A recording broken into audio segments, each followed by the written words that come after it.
Presiden Joko Widodo mengatakan tidak relevan lagi mengukur fluktuasi rupiah dan perekonomian Indonesia berdasarkan dolar Amerika Serikat. Menurut Presiden, negara yang bisa dijadikan tolak ukur adalah yang menjadi mitra dagang besar Indonesia seperti Tiongkok, Eropa, dan juga Jepang.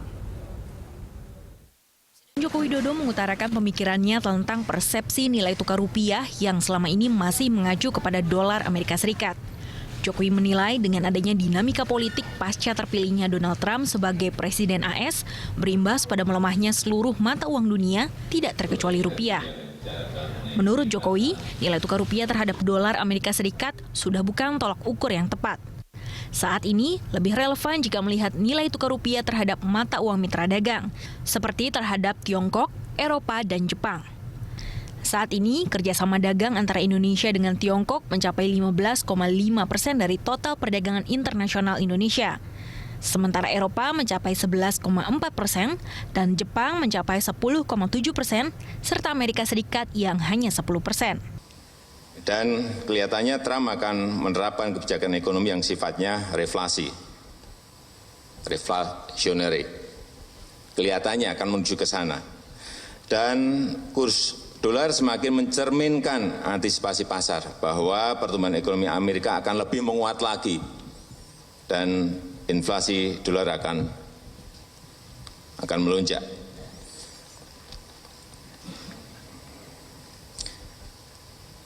Artinya apa? Artinya bahwa kurs rupiah dolar semakin tidak mencerminkan fundamental perekonomian Indonesia. Ini kita selalu anunya ke sana terus. Padahal bukan cerminan fundamental ekonomi Indonesia. Melainkan semakin mencerminkan, menurut saya, semakin mencerminkan kebijakan ekonomi Amerika yang tadi saya sampaikan, jalan sendiri tadi. Jadi jangan dibawa persepsi nantinya setelah ini, masih kita bawa persepsi itu pada dolar. Mestinya tidak seperti itu. Maaf kalau saya salah. Tapi yang saya lihat mestinya tidak seperti itu. Karena ekspor kita ke Amerika kurang lebih mungkin 10% dari total ekspor kita. 10-11% dari total ekspor kita. Sementara itu, Menko Perekonomian Darmin Nasution menuturkan keinginan Presiden untuk menahan persepsi rupiah terhadap dolar Amerika Serikat bukan berarti mengganti acuan yang selama ini sudah terbentuk. Menurut Darmin, perdagangan bilateral antar negara sulit lepas dari pengaruh dolar Amerika Serikat. Apalagi dolar Amerika masih menjadi referensi utama mata uang setiap negara. Tapi persoalannya ada dolar kan adalah referensi mata uang perdagangan dunia dan investasi juga di sana. Memang ya sampai sekarang dolar masih menjadi referensi perdagangan dunia. Jadi apa yang dikatakan Presiden itu maksudnya adalah kalau dalam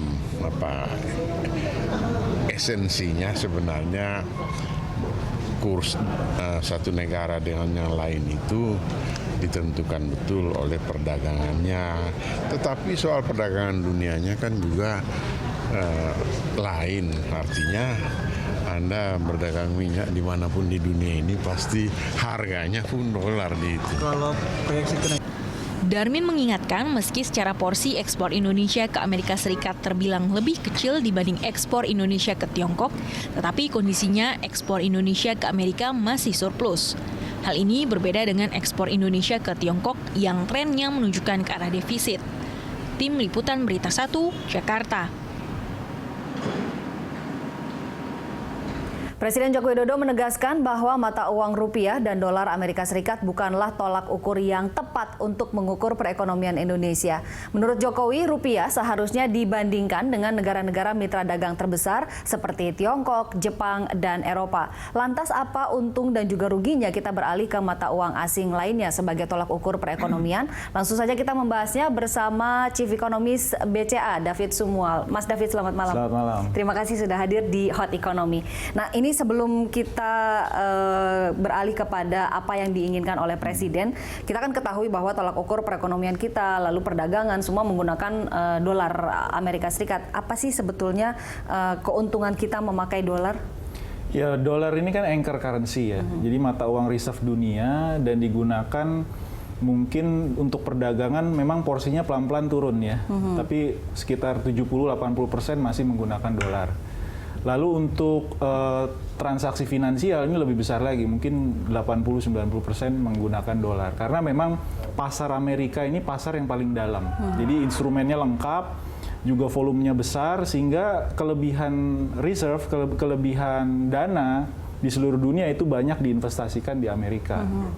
Dia pasar US Treasury-nya juga sangat besar, sangat liquid ya. Jadi itu yang membuat mata uang dolar selama ini masih menjadi mata uang jangkar atau reserve currency. Oke, dan memang mata uang jangkar itu hanya satu ya, dolar Amerika Serikat. Sejauh ini setelah Perang Dunia Kedua memang masih US dollar ya. Tapi memang kita lihat terjadi perubahan geostrategik, geoekonomi, muncul euro tahun 2000-an, sekarang juga yuan mulai pelan-pelan diperdagangkan juga. Dulu porsinya hanya mungkin 5-10%, 10 tahun lalu, sekarang sudah hampir 20-25% terhadap perdagangan global ya. Oke, nah sekarang Presiden mewacanakan untuk merombak acuan kurs rupiah dari dolar Amerika Serikat ke yuan.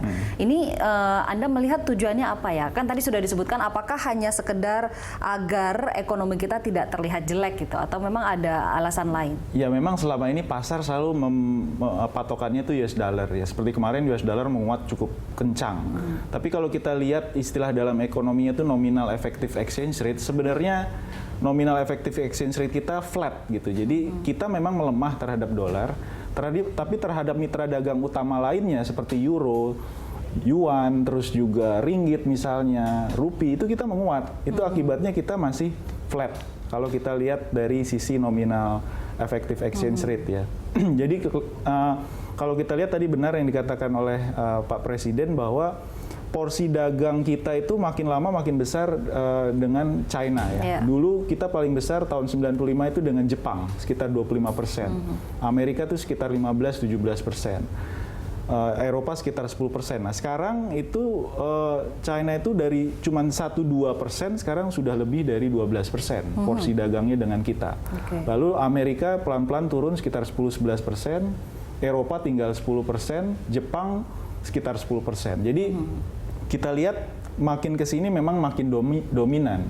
Dan porsi dagang China dengan the rest of the world juga makin besar kita lihat. Oke, itu yang jadi salah satu pertimbangan begitu ya. Baik Mas David, saya harus jeda dulu. Kita akan lanjutkan perbincangan di segmen berikutnya. Pemirsa, Hot Ekonomi akan kembali.